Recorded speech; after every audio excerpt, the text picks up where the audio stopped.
Welcome to When I Fell in Love with Hip Hop STL. I'm your show host, Israel Picasso. We tuning live from St. Louis, Missouri. Today's guest is, tell the crowd who you are and where you from, man. For those that don't know, you might be tuning in. You already know it's your boy Slo-Down, your favorite hype man, st.lunatic representative. For sure, for sure. All right, where are you from in St. Louis, Missouri, man? Can you tell the crowd, like, how was it for you growing up? I grew up in Wellston. North side first, like my Murphy Blair, then moved to Wellston for most part of my years, a little bit Walnut Park. But for the growing up in the rearing, Wellston. Okay, okay. What type of things did you experience like in Wellston going? You know, like for like, street life struggles? Let me take some of this shit off. We all family up in here. Yes, sir. Yes, sir. St. Louis Unity. Now, what was your question again? What type of things did you experience growing up in Wellston, man? Ooh. It was some dark years, some great years, and some great years. But it was Wellston actually was a well-knit community. Still to this day, they still get together once a year, June 4th every year, get together and celebrate growing up and maturing and stuff like that. But growing up, seen a lot of stuff from positive role models to negative role models to neutral role models type stuff like that. But for the most part, that's the city I love. Wellston, grew up 6'4". Like I say, shout out to 6'4" Day. That just passed a couple of weeks ago. But bike riding, Gene Deal, Killer Man. He from Wellston too, ain't he? Say it again.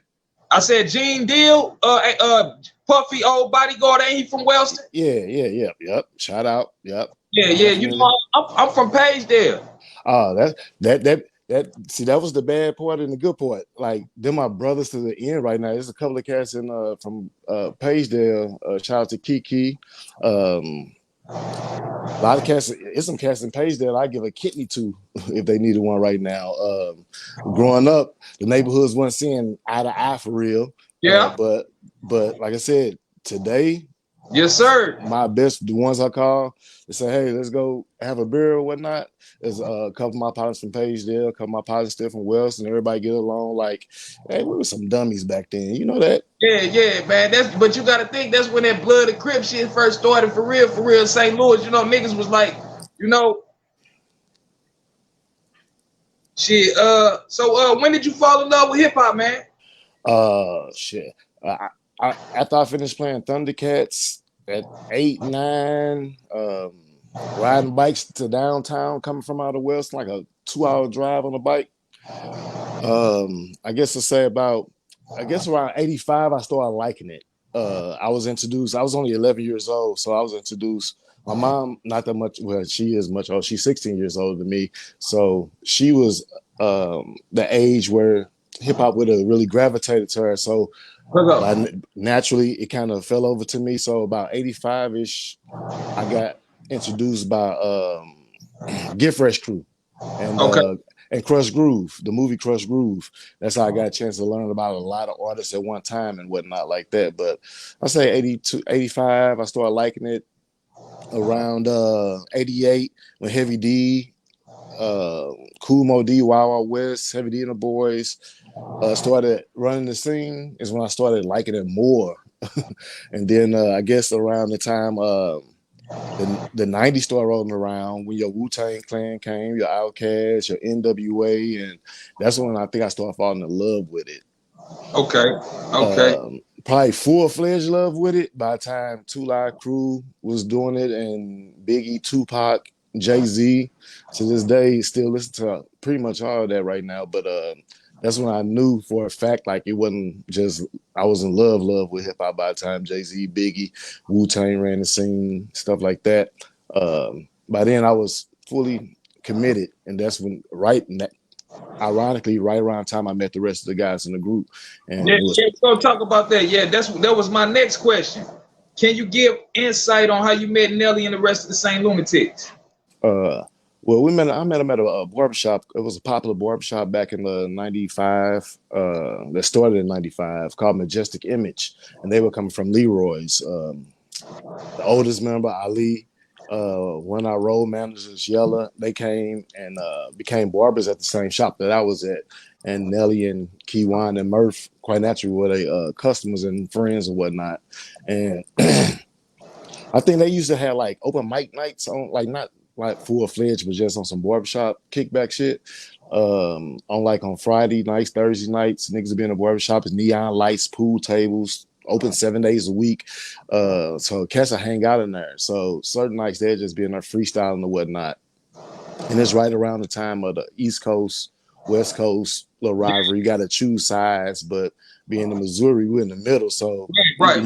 you can like both. Yeah. And Type. but the shop was more dominant towards the West Coast. Then you had a lot of East Coast fans. I was a fan of both, favorite more so leaning towards the East Coast.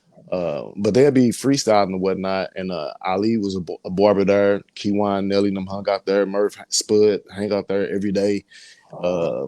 Just was the place to be at for real. And getting to know Ali and Yella a lot, and then Keywan and everybody coming up to the shop a lot. We shooting pool, shooting darts, playing Mortal Kombat, shooting shit. So that's how I actually met the guys in the barbershop. But I would say I met Ali first, and he was always telling me about this group he got called the St. Lunatics. Now I went to school for marketing. Didn't graduate, but I went to school for marketing. So I'm like I call myself, I got a hood degree in marketing. But I actually went to school for billboards and billboards and magazines and commercial advertisement. So when he told me the name St. Lunatics, my wheels started spinning. Like, that's a tough name, St. Lunatics. And then I started meeting the guys one at a time, like individually. They'll come not at the same time, get their haircut. So Aliyah introduced me like, yo, this Keywan. Y'all get along. Y'all close in age. Y'all get along real good. Y'all both favorite rapper at that day and time was Redman. I have never met another person like at that era that Redman was their actual favorite rapper. So me and Keywan, man, he's very good. I was a big fan of Method Man. Don't get it twisted, but it was something about Redman at that moment, that day and time, like that hour. That was my favorite rapper because I didn't had a lot of favorite rappers over the years. So Keywan, me and Ali introduced me to Keywan. Had a lot in common off the rip. Then like Nelly come through the next day, like, yo, this is another member of the group. This Nelly, Murphy Lee, me Spud next. Here another member of the group. It wasn't until a couple of weeks later where I met Murph. I met Murph actually in the back seat of I was in the back seat of Ali Regal, had a brown Regal, clean ass Regal. I want to say it was a Regal. It might have been the colors, but I'm pretty sure it was a Regal. T-top brown. But him and Murph was in the front seat, and Nas, It Was Written had just came out. And you know how Nas had wrote all the words on the yeah, so Ali was kind of showing Murph like some of the tricks of like eliminating too many words. You don't gotta say the all the time to get your point. He was just highlighting how you can just get your point still across by make seeming like an incomplete sentence. Right. So I met Murph. Right. Yeah. So that's how I met Murph. Maybe 2 or 3 weeks after I met the rest of the guys. I instantly was a fan. They had a small following. Well, I ain't gonna say small, but it was a nice size following coming out of U City by most of the members of the group coming out of U City when they do their shows and talent shows at this time. They had a nice little crowd cheering for them. Not even if the rest of the crowd wasn't cheering, you got your own look, kind of like playing at home in a basketball game, whatnot. You got your home crowd. So right. A lot of the places they went, they had an entourage of 30 to 60 people just gonna come out and support and represent. So I ended up being a part of that entity of the group while I was just a fan, and I was just like, man, these cats got a chance. The name tough. They dress fly. They killing these open mics and talent shows. I'm talking about knocking them out the park. And I went to like 3 or 4. My man just kept on trying to figure out how in the hell can I get in this group? How can I get in this group? So like I said, over time, man, I lead the form a brother big brother, little brother relationship. I'm my only child, so it was cool to have somebody at the shop. We spend most of our time at the shop that I can ask questions to and stuff like that. So um, we so I would kind of ask him like, "Hey, what can I do to be in the group?" But no after no after no after no. I'm talking about like I probably got 8 or 9 no's. I still Yeah. follow them around, just like how what can, but it's already 5 members. You know what I'm Yeah. saying? So that's already a lot. But Wu-Tang now, Wu-Tang 9 deep. So I'm just like, it gotta be something I can do. Nah, I can't rap though. Yeah. I'm like, I never tried that. And then at the same time, if I did rap, they had their buddies, a couple of their friends that were like extras or be features, and they did have a slot for somebody else that wasn't in the actual nucleus of the group. They can get on the track or whatnot. So it's about 3 or 4 of them. So one day, Ali was just explaining to me, like, we just kicking back in the barbershop, no customers. Ali like, yo, um, the group, how I'm gonna present this, we like a basketball team. I'm like, I'm with you. He not knowing that I'm got this hood degree in marketing.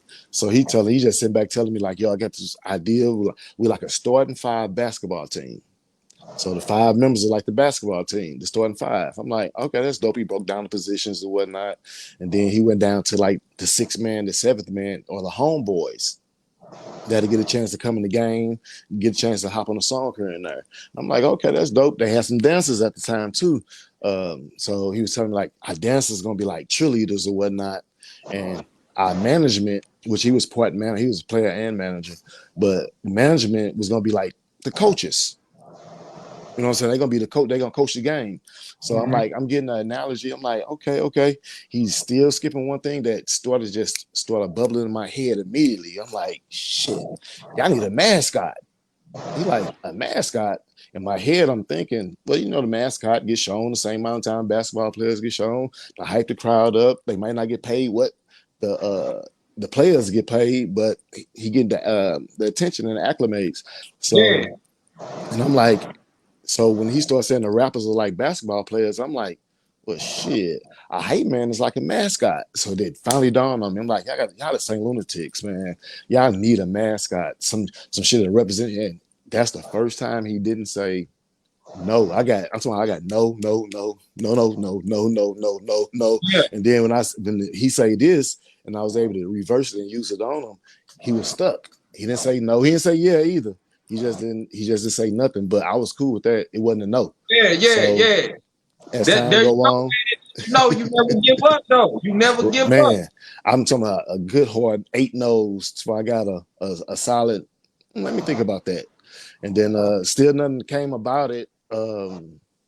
So they finally get this song on the radio. Give me what you got. The song playing on the radio, not in heavy rotation, but it is in rotation. It's making the countdown or whatnot.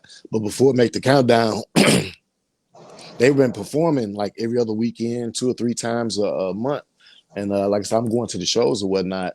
And now they got a song a song on the radio with a show coming up. I don't know if you remember, like in the corner of Union Station, there was this place called Track 36.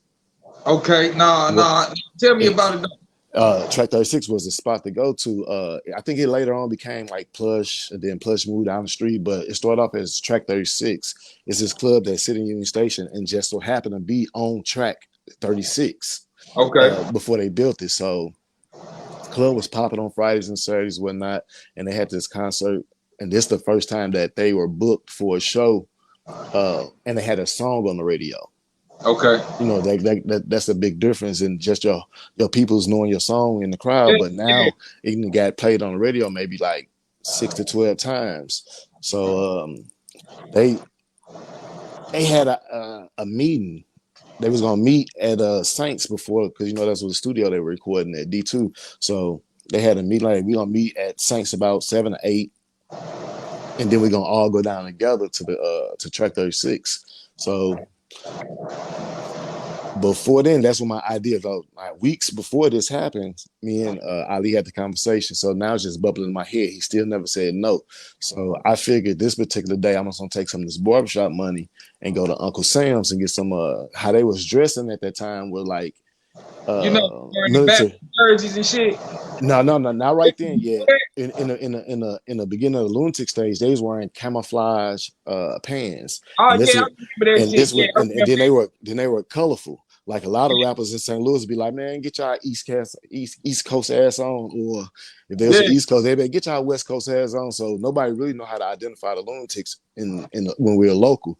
But they were wearing the camouflage pants. But I thought it was unique that they would put like a polo button, like the polo short sleeve 3 button.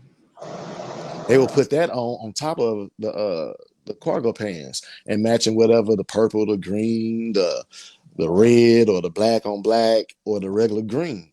yeah, Then they had the Jordans on. You know, Ali have on the Tims, Nelly, Kiwama have on Jordans or whatever the latest shoe out. So I'm looking at the color combination, like, damn, and they all killing it. So that became like a style of theirs. So I was figuring like I'm gonna go out to Uncle Sam and see how I can kind of blend in because I ain't got no and I ain't got no yes yet. So go out to Uncle Sam, see these leafy camouflage pants that probably like they call white folks racist when they see in the camouflage pants where it look like you out there hunting. yeah, So I hadn't seen none of them rock them yet. So I'm gonna grab them. I got this green polo 3 button up polo shirt I'm gonna put with it and some polo and the brown polo, the classic polo boots. yeah. So I'm gonna just kind of go on a flavor just to rock. So I got these new pants I had never seen before, these leafy camouflage pants. Go up to the counter and happen to look over and I see what I see next. I see this mask. Oh shit. Oh It was shit. a This is ski for the mask. Slow-Down. And this is this the birth of it. I see the Yeah, ski mask. Now the whole ski mask was like a regular, ski mask hat, but the front of it was kind of it was the same material as the pants, where it was camouflage, matched the pants. I'm like, if I tuck that down the shirt, that's gonna be hard. So I feel like I'm gonna get this mask. I'm like, see what they say about this. Now I'm getting confident to say, like, hey, what's up? Can I rock? So I'm in line, happening line kind of long. I'm in line, see this, look over to the left and see this jacket, the same material as the pants and the face, and there's a hood on there. So I'm like, oh, that's gonna be extra dope. I got the polo on up under here, got this jacket. When I pulled the hood up, it's the yeah. camouflage to the face and the pants. I'm like, oh, I'm finna kill him.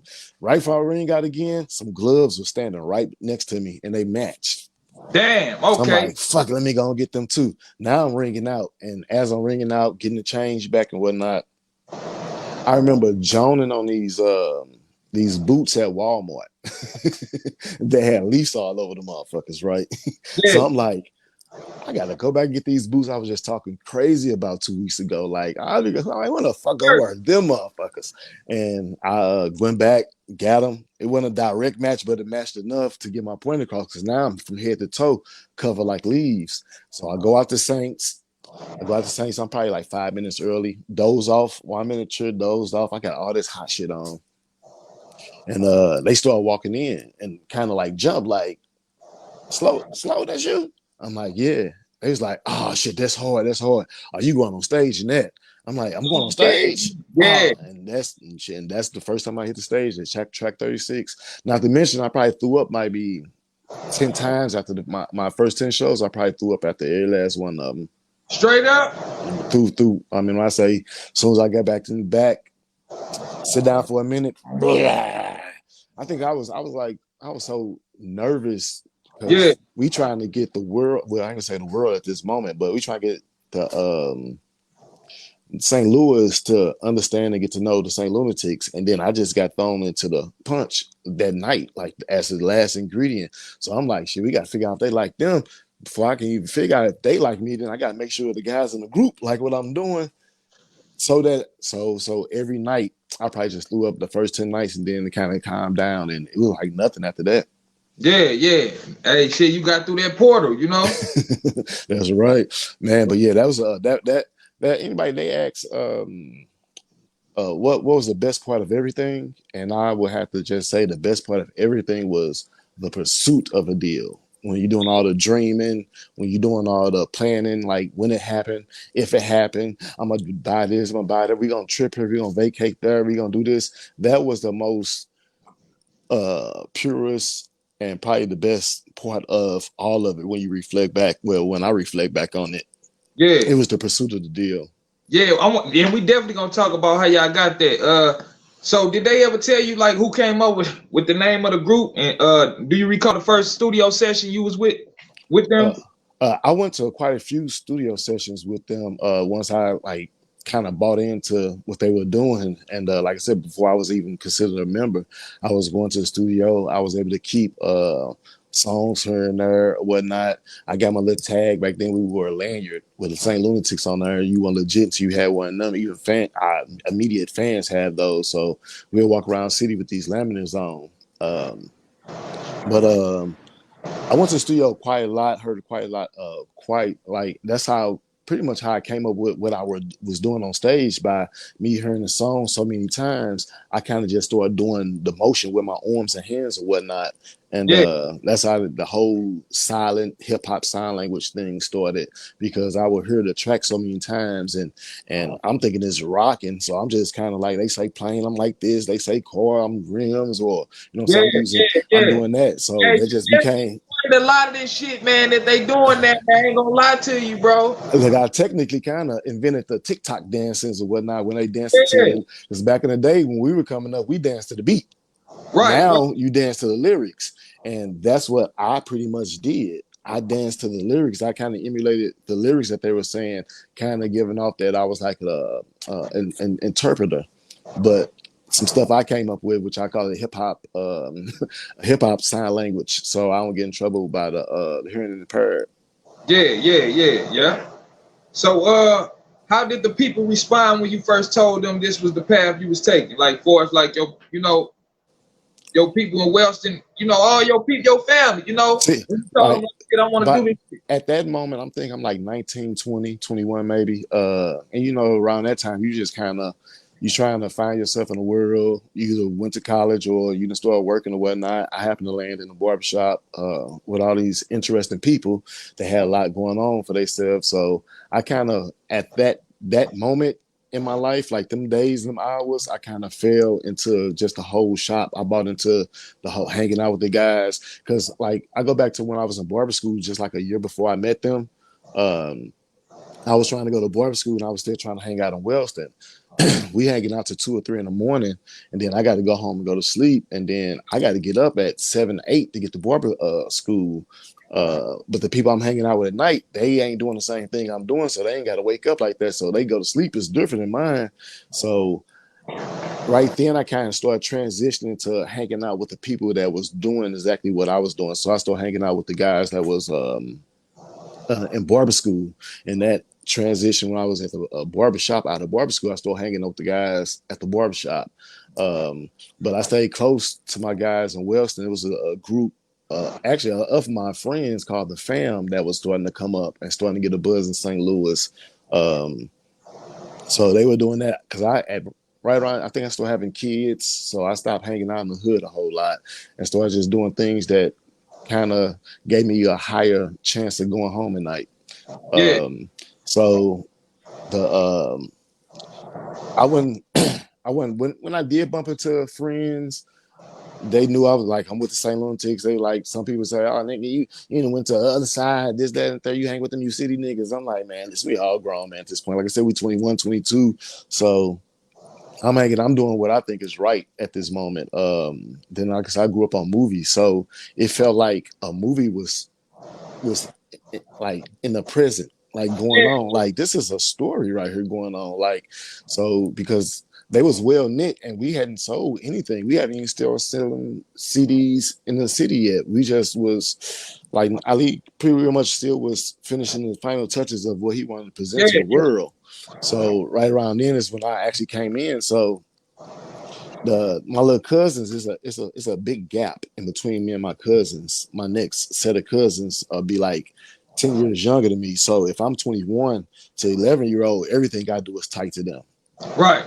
So And then my aunties, they only a couple of years older than me, so they understand what's going on. They like, as long as you can pay your bills. I'm like, I cut hair. I'm a barber. I'm making good money as a barber. So I wouldn't ask anybody for loans or money or anything like that. So hey, they figured whatever you're doing, goddamn, keep doing it because you ain't asking me for nothing at 21, 22. So and but it was a it was a moment where we all were locked in. It was lunatic 24/7. So it wasn't really going out to see how your auntie feel or your cousin feel because we was around each other 24. They one cutting her or doing what they doing. We in the studio all night long. The next day, go to work, studio. That was my schedule. But they took well because, like I said, once it hit the radio locally, it kind of took wheels off itself and just flew on its own. After that, locally, we started getting local success where people started thinking maybe we would get money, but we just had a song on the radio, and now we're picking up more shows now. But the family pretty much supported me. Like I said, I'm in a weird age gap in my actual blood family, where my next generation is 10 years younger than me, and they just look up to me whatever I do. And then the ones that's above me, probably only 27. I didn't think of it at the time, but as I reflect back, they was only 27, 28, and 34. My aunties and whatnot, uncles. An uncle that I call my brother, he 2 years older than me. That's crazy. That's wild, man. That's crazy.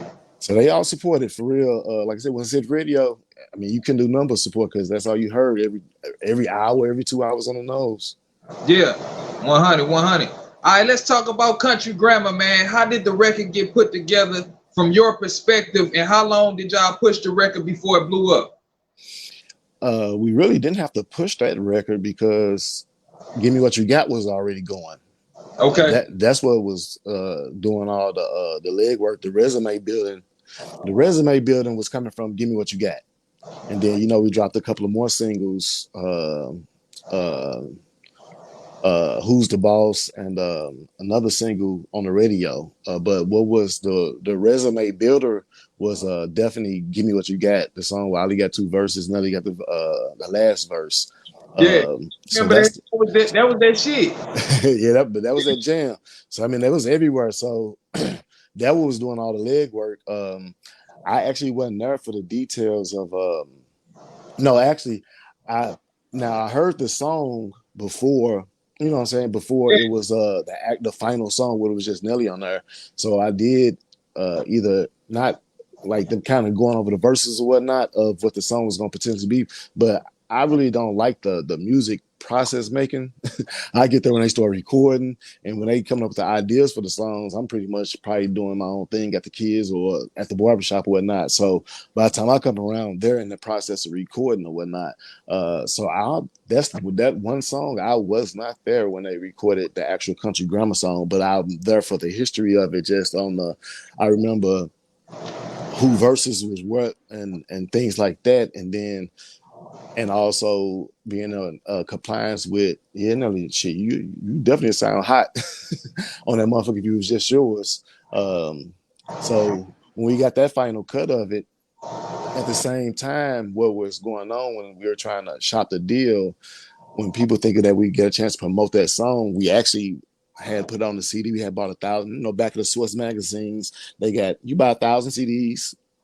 You get 1,000. I mean, for $1,000, you get 1,000 CDs. So Right. niggas scrape their money up. Nelly Pipe put the most in, and we got 1,000 CDs. So this is our first time for the actual sale CDs or whatnot. So Country Grammar was on there, but it was called Hot Shit. It was, and then it was maybe six. That's why Nelly started off saying that hot shit. Yeah, it started off. That's the song started off. Yeah, because the song was originally called Hot Shit. We Right. sold 1,000 copies of them in St. Louis, so I'm pretty sure there's a couple of them floating around. It's like 7 songs on there, 6 or 7 songs, if I'm not mistaken. And then at the same time, we were kind of starting to, since the world was gravitating to Cash Money and No Limit. You know how when you open up a No Limit CD back then or a Cash Money CD, they have the next 8 albums coming out. This coming out July, this coming out June, this coming out March, this coming out December. So they had a lineup. So we kind of kind of bit that idea because we were still in ideas from everything just to complete us, to make us more ready. So we was like, okay, we're gonna drop this CD, but on the insert, we're gonna put what's coming out next. So we had it set up like Nelly was gonna drop a solo album, Ali was gonna drop a solo album, Murphy Lee and Keywan was gonna drop a album called the Menendez Brothers, and City Spud was gonna drop an album. So we got this lineup in the back of the insert.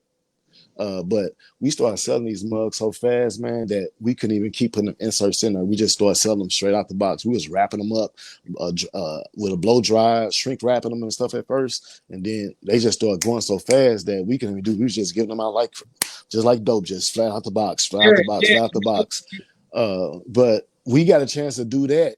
Nelly actually, the group, y'all the city up, man, and the feeling was so good. It was a high that we just wasn't coming down off of. And we wake up, we back at it.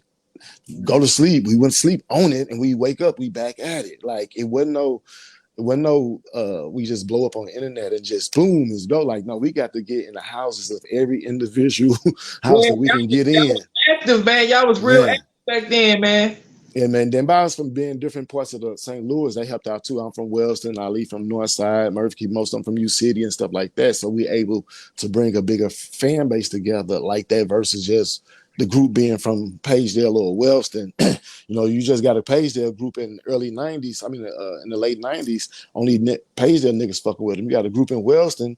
Yeah, only Wellston niggas fucking with them. But when you put a group together where they coming from different neighborhoods, where you really can't see where they all end up coming together. So that was another like ingredient that made us unique.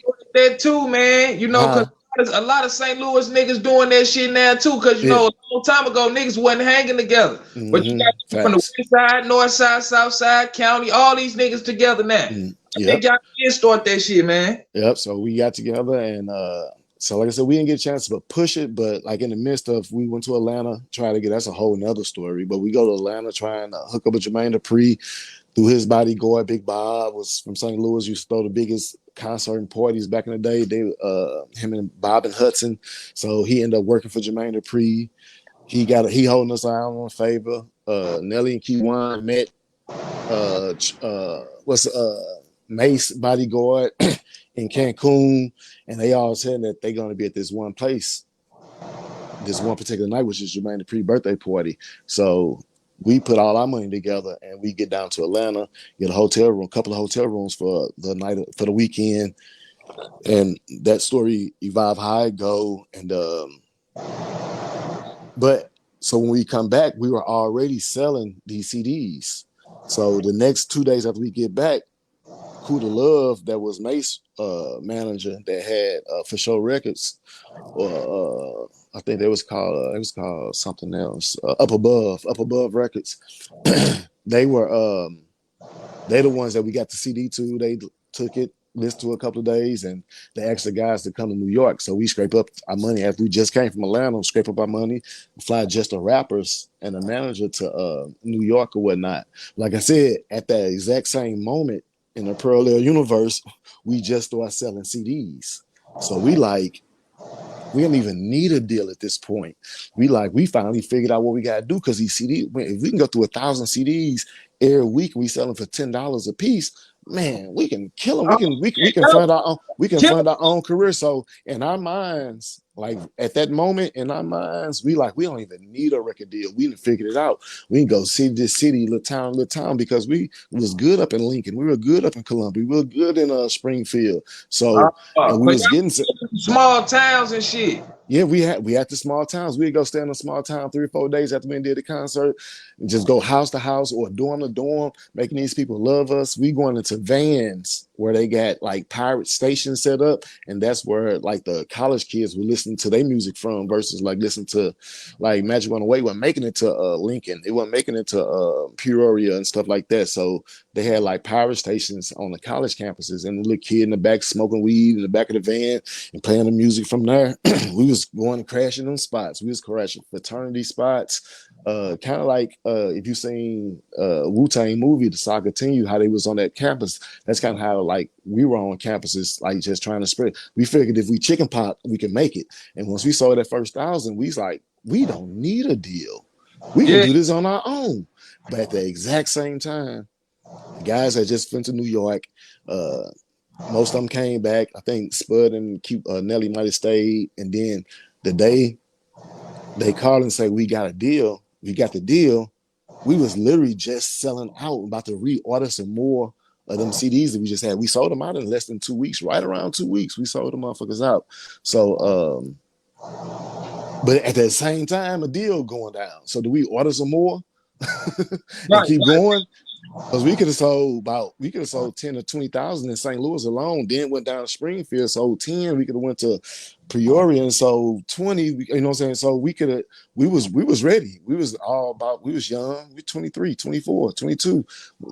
Birth 16, 15 at the time. So like I said, we were ready for that, for the hard, like for what people call the grind. We was ready to do that. But like I said, at the same time, they like Universal bit.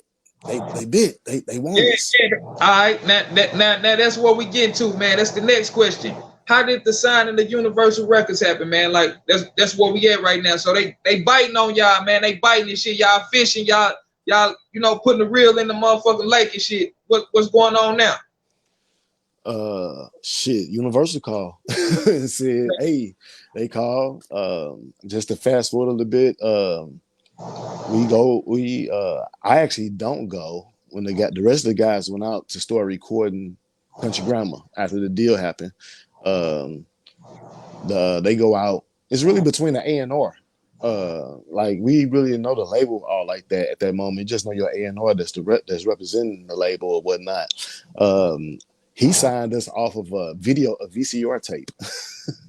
Our deal got solidified through a VCR tape. We opened for Immature at what's that place called? It's open still, but it was just a little different. The Ambassador. Oh yeah. Okay. We opened. Like remember, we on fire. We opened for Ambassador, and we opened after Ambassador for Immature, and we videotape it, and we videotape it from behind the crowd. The crowd probably the Ambassador at that time probably held 1,300 to 1,700 people at one time. And promoter had booked Immature. They got us to open. We hit the stage, videotape rolling all the way in the back. So the crowd is in between us and the videotape, and we on stage. And when we hit that stage, and they had no idea that we were coming, but just the hottest song on the radio locally. So they waiting to see Immature and Lunatics come out, and the crowd erupt. So the way it looked from the camera angle, all 1,700 kids jump up and start going crazy, start singing the song, and we get through our little show. We had probably like a 7-minute set, maybe 10 minutes, but I'm gonna say more so 7-minute set. So the crowd went crazy once they knew that's what was being performed, and that was the tape that actually got us a deal. Like the A&R scene, that was like, well, you definitely can't fake that. That reaction.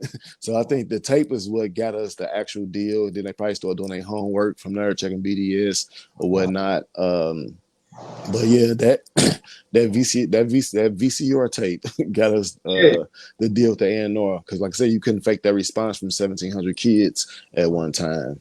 And it lasted the whole show too. So because we had, by that time we did that show, we probably had 3 songs that hit the radio. We probably just did 3 songs that night. Yeah. So was it ever a time that you like doubted the process of the group? That wasn't a thought. I couldn't even form that thought in my head that it wasn't going to be successful. Like nobody in that organization thought we were going to be unsuccessful. If you wake up, it wasn't. I'll tell you, you got to believe this to the deep of your bone marrow. Like, ain't nothing gonna stop you from getting what you want. So we just knew but we weren't scared of hard work. So we knew it was gonna be a lot of hard work. So we tell people, like, when we say you have to put it in the universe or whatnot, or they say talk that into your future. It's not really that you talking into your future. You have to do the steps necessary to get where you want to get. You want to be a millionaire, billionaire. There's a whole lot of steps you got to make to get there. And if you want to skip one, If you want to skip one step, it's a wrap. But we don't know. We kids. We just doing what we think we know. And I'm living off movies and television shows that's in my head. So stuff playing in my head, like as soon as I see a situation, I'm like, oh, this like that one scene. This like that one scene. So me, I'm talking about, listen, it's never been now one doubt. The moment I came, I can't speak for the rest of the group because I came in 95, 96. And they probably was put together, assembled in 93, but always hung out together, whatnot. But yeah, when I came in, it was not a doubt of not being successful. Yeah, 100, 100. All right, can you talk about what led to the one of the group members prison demise, like, and why Nelly started wearing that band-aid? You say the first part again? I said, can you talk about what led to one of the group members prison demise and made Nelly start wearing that band-aid? Like I said, we were just young, really young, and still making dumb decisions, whatnot. Not city by far from dumb, but none of us would escape from still making dumb or bad decisions back in our your early 20s or whatnot. That's why you live and learn and you grow. But yeah, he ended up doing some time just for a bad decision. But the Band-Aid was kind of representing him as well. I think it was an accident how it happened, but it ended up being the representation of the city. You're like, okay, yeah, that worked. Man. Yep, that worked. Let's keep going with that. So the Band-Aid came just as popular as the mask. That nigga Nelly had everybody in St. Louis. And I remember my brother used to do that shit. He used to wear his jerseys backwards, put the Band-Aid and shit on. I'm like, man, so the jersey backwards actually came from Chris Cross. So that was another like paying homage to when by the time we came around, it was another sign of us paying homage to the people that came before us when we did the jersey backwards. But the actual reason why we did the jersey backwards because we wanted to show the name on the jersey. We wanted to do what the opposite of what the NBA and the NFL was doing, where the team is represented because it's one team, one sound, one band, one sound, and the jersey, your name on the back, just let them know about the team first. So we were trying to reverse psychology and show the name of that particular player, highlight the name of that player more so than highlight the name of the team, because we were fans of a lot of players and wasn't necessarily fan of certain teams. Like right now, I'm a big Jason Tatum fan, but I'm not a fan of the Celtics. Ali a fan of the Celtics. I'm a New York Knicks fan. When Jordan was doing us bad, I mean, I say Jordan was the best to ever do it, but I still wasn't his biggest fan. He wasn't in my top 5 because he didn't put that blue and orange uniform on for the Knicks. So I still respect and call him the GOAT, but he wasn't my favorite because he was killing my team. So we were fans of a lot of players. You know what I'm saying? Like you got D Miles in there. You might not be feeling one of the teams that he on, but you still a D Miles fan and a supporter. So we wanted to represent the players more so than the team. The team was secondary to us. But that's how we end up incorporating from Chris Cross to us. We was paying homage to the actual player. Yeah. Okay, so what was the first tour like for the St. Lunatics? Oh, you want to know what's crazy? My first tour I ever in my life been to, no cap. The first tour I ever been to, I was performing in it. Okay. Like, I mean, first concert, real concert, not like at the park or whatnot. Like actually go sit down seats, buy tickets, and that's all we watching is. Like I done been to like car shows, real Formula One through car shows, and bring the hottest artists out. I've been to those, but I've never been to a concert. So the first concert I was actually performing in. We're open for Cash Money. But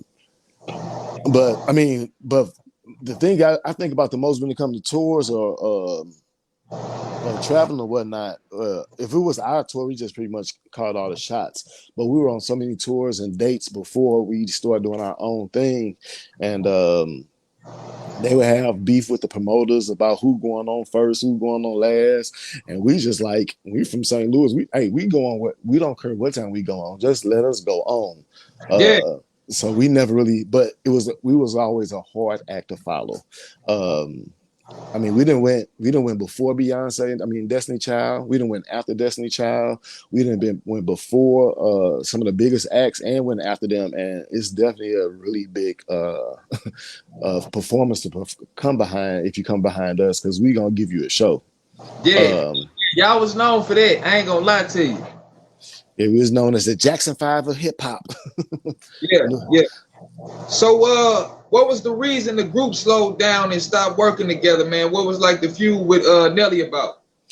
I I can't really speak from everybody's angle or whatnot. I kind of spoke on mine back when it happened and kind of got over it, but I can pin it more on we were gone so long. We was on the road, like we did not know what success was. We thought we knew we wanted to be successful, and we did good at being successful. But what came along with that was never being at home, never ever being at home, missing a lot of things that's important to your children and whatnot. So I think the silver lining between a lot of slowing down was people just want to be with their family for a second. Like they missing too many of their good years and whatnot. So that's probably, and then we probably not outdid our time or our course, but you only we was only banking on 3 years. We was only banking on 3 years, not being a group, but being hot. You know what Yeah, I'm saying? Because history shows you that, you know what I'm saying, you come and go. Only a few last. So we knew we can get there. We knew we can be one of the most successful, but we didn't know we was on set the bar on what success was. So our 3 years turned into 10, 10 turned into 20. The last 10, not everybody saying eye to eye, but we're not 22 no more. And a lot of people got their own thinking and beliefs and whatnot on how they think things should go or whatnot. So just I'm gonna say maturity and family, what slowed a lot down. Because in the beginning, if we stick to the assignment that we started at the beginning, that we was gonna do this until we was 70, and we was gonna be out there like the Rat Pack in Vegas. We knew one thing, that we wanted to end our career in Vegas, singing "Down Down Baby, Yo Street in the Rain." You know what I'm saying? That's like yeah. if we stuck to the assignment, that's what we'll be heading towards. But when you make plans when you're young, some people might start changing plans or whatnot along a path. So we never get to that destination, but never say that we won't ever get to that destination. But right now, it's just a lot of people just maturity and Yeah. family. So, do you think there ever could be like a St. Lunatic reunion? I'm hoping so. I'm hoping so, because, like I said, I'm not only just a member. I'm like one of the number one fans. So I want it just as bad as anybody else wanted. For the camaraderie of my brotherhood, and just for the fact that this is when this entity changed my life, my course of life. So I will want to see a reunion.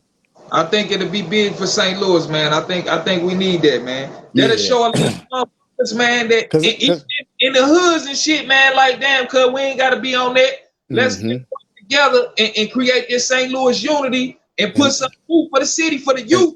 and You that's know? more so my drive right now.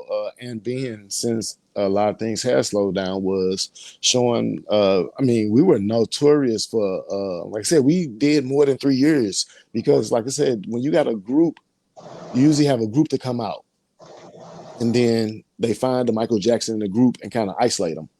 You got from Justin Timberlake to Method Man to, you know what I'm saying, we can go, the list can go on and on. So that was another, like, it wasn't our idea, but we end up making it our idea by Nelly coming out first. Like, hey, at least they got the one that we all think the most marketable first, so we ain't got to ever worry about breaking up. So Yeah. we get introduced, we'll come together, get introduced like that. So we wanted the reverse of what traditionally what was going on in the world, and a track record of how groups usually go. You get a nice group, find the bus of rhymes in the group, and you kind of isolate them and make them a store and kind of swivel off. So we were actually had the opportunity to come broken up and come together.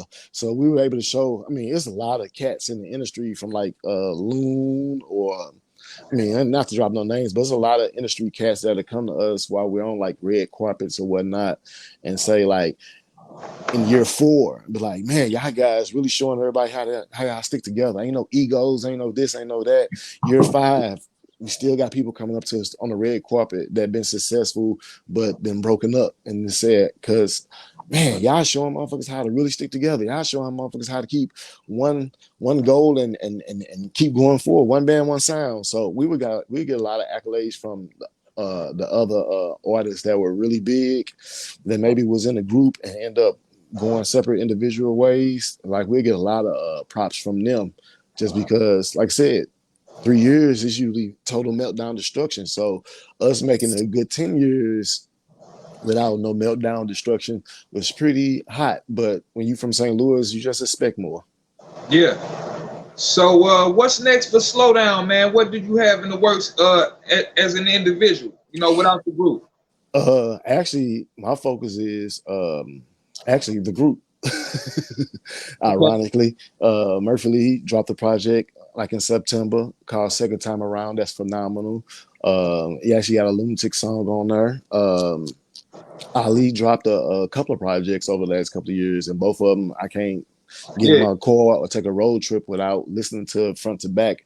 And that was called Rose Gold and Black Gold. Okay. So them 3 projects are like my favorite projects right now, mixing them in with whatever's going on in the world right now.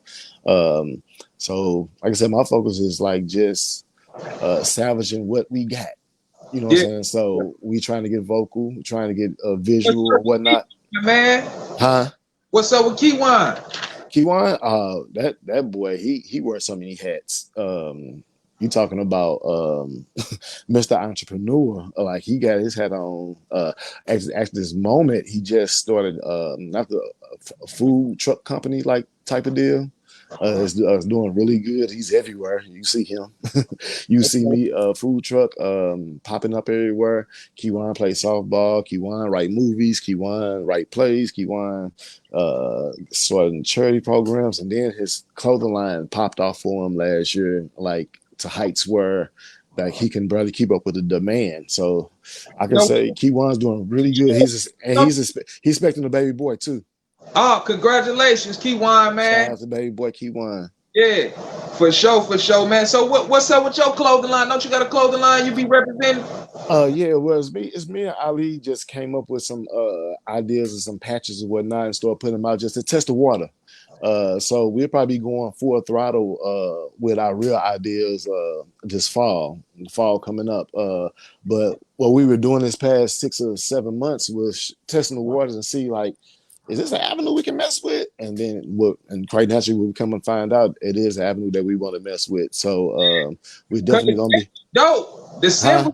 The symbol you been, hey man, that symbol. I appreciate it. Which one? Which one? The With the humble. eagle on it with the wings Oh and shit. yeah, oh yeah, the dove, the Yeah, dove. I'm trying to get that mug in red. So yeah, if that it's quantity, motherfucker. yeah, I love that. That's getting a lot of good responses. I can't keep up with the supply and demand. So like I said, once you get to that point, it's pretty much all good from that point. But yeah, so we were testing the waters. So that was my latest baby, the dove. Like I said, is going like this. Yeah, Um, Get you want to order one, just come on my Facebook or Instagram and DM me, let me know, and I send it right out to you, free shipping. yeah. And that's another crazy thing. It's not just doing good in St. Louis. I've been getting orders from Atlanta, Texas, a couple from New York, LA a couple of times. I done sent 2 of them to Germany. So So how would somebody like book y'all for a fashion show or something like that? just what you did, how you get a hold of me. Look, how you get a hold of me. Right. That's real. Like That's I real. like if we available to do it, pretty much we gonna do it. And that's how we always been. I think that's the number one key to our success. Before 9/11 happened, Yeah. we didn't tell nobody no. If we could make it on the flight, we're gonna be there. So before 9/11, we literally will be in 3 different climates, 3 time zones in one day. Like it's nothing for us to come from New York to Miami to LA, Texas to St. Louis to Albuquerque. Like we were different. I mean, it was days that my lips would be cracking just because I left freezing cold to a beach. Like so 9/11 9/11 slowed down a lot for us because at this point now we have to say no because if a bus can't get us there, we can't do it. It's not that we don't want to do it, it's just we can't do it. We turned down a lot of money overseas Yeah, because they wanted to fly us over there, but they wanted private fighter jets with us. We like, if we need private fighter jets to go, I'm gonna stay. 9/11 was crazy, man. But Yeah. shit, that's the year my daughter was born. So you know, It was a beautiful year. It was a beautiful year, and it just yeah, that small mishap because, like I said, we were on tour that so baby girl is what, she about 10, about what, 10 now? How old is she now? The one from, you had a girl? yeah. My daughter, yeah, she 12. Okay, so 12 years ago, yeah, and we were actually on tour with Destiny Child. It was called a TRL tour, and Uh-huh. we were hours away from going into Canada when they shut the borders down. Like, had we been just 2 hours earlier, we'd have been stuck in Canada for like 2 or 3 weeks. Not a bad place to be stuck in, might I add. But we actually were coming out of New York, just seen Michael Jackson perform, just met Trump, just Yeah. had the BET Awards. And the next morning, we hopped on flights to catch back up with the buses in Seattle to go Mm. finish the last leg of the tour off. And quite naturally, they did cancel that 9/11 situation, did cancel the rest of that tour. But the year wasn't all bad. Like I said, you had baby girl. Yeah, yeah. That actually was a good year for us. It just was a bad few months. Yeah. Um, that's what the pandemic felt like as well, because we were just about to gear up. Everybody's on the same page, probably about to gear up and do some stuff before the pandemic kicked in or whatnot. Check on the head. Yeah, man. So what advice can you give to the St. Louis youth, man? Man, stop killing each other. One, shit, stop killing each other. Yeah, let's get some more unity going on, because I mean, I can't critique the music because what I'm hearing it's pretty fire. I stand behind a lot of the artists in St. Louis. Like, I'm really loving the sound, and it's a sound that is not heard in other places. So yeah. I think we We got our own identity again. I, yeah. Something very unique is coming out of St. Louis. I feel like we next up again. Yeah, I feel I feel it coming. I feel it coming as well, because, like I said, the music right now, I can actually say I'm proud of what St. Louis is doing. Internet present wise, footprint wise, the footprint that St. Louis is leaving on the internet right now is going in the right direction. But I would say, like I said, I started off with just if we can't just stop the killing, we losing too many folks, man. We lose too many folks. like a rally or something, man. Something for the people, man. Like a when I fell in love with hip hop, bring y'all Hmm. get some performances or something just for the people, free food for the kids, give us some giveaways or something just for mother. You might be on it. You definitely might be on something. Like, I like that because because like I said, the music is I'm loving the music. I'm loving the direction of the artists. There is quite few recent artists that just been signed. A few young ladies been signed. A couple of Yeah, producers been signed. yeah. Sexy Red, Divine Truth, Maestro. Yeah. Um, I know it's one or two over in East St. Louis that just got signed. Can't think of their names right now, and a couple of more on the north side. But you don't necessarily need a deal in today's world. So Yeah. there's a lot of people. There's a lot of other artists in St. Louis that's making ground that I'm can say I'm proud of, and say like, yep, yeah, we definitely hinge out a torch over. But you got your so the unity, if we can get just a little bit more unity in the city, learn the business side, learn as much of business, of the music business that you can before making final decisions. Just don't start signing anything and everything. Other than that, like I said, the music is going the right direction. I just wish we can slow down on the violence and, decease the violence. Other than that, I think the future of St. Louis is in good hands. Yes, sir. Yes, sir. So this is the last question I got before we get out of here, man. Can Mm-hmm. you give me a top 5 favorite artists of all time, man, if you can? Oh man, I got people sharing slots and everything, but my top 5 rappers, 'Cause I'm a bias. I'm everything Cardinals, everything Knicks, everything Blues. I'm Yeah. everything all in. So my top 5 will have to be in no particular order. City, Spud, Kiwan, Murphy Lee, Nelly, and Ali. My top 5. 100. St. Louis. St. St. Louis. Lunatics, baby. Yeah, that's 100. That's 100. Hey, let them know what podcast you on, man, before we get out of here, man. Oh, you already know what it is. It's when I fell in love with hip hop. Yes, Boom. yes, sir. I appreciate you coming on the platform. For Yeah, man. sure. Thanks for having me. Thanks for reaching out. 100, man. Man, and tell the rest of the guys, man, they welcome to come on the platform. You Yeah, heard? for sure. I'm telling you, hit them up the same way you hit me up and let them know they can do it from their couch. Yeah. You might get some good tractions. 100, man. We finna get out of here. This is another episode of When I Fell in Love with Hip Hop. I'm your show host, Israel Picasso. We out of here. Peace.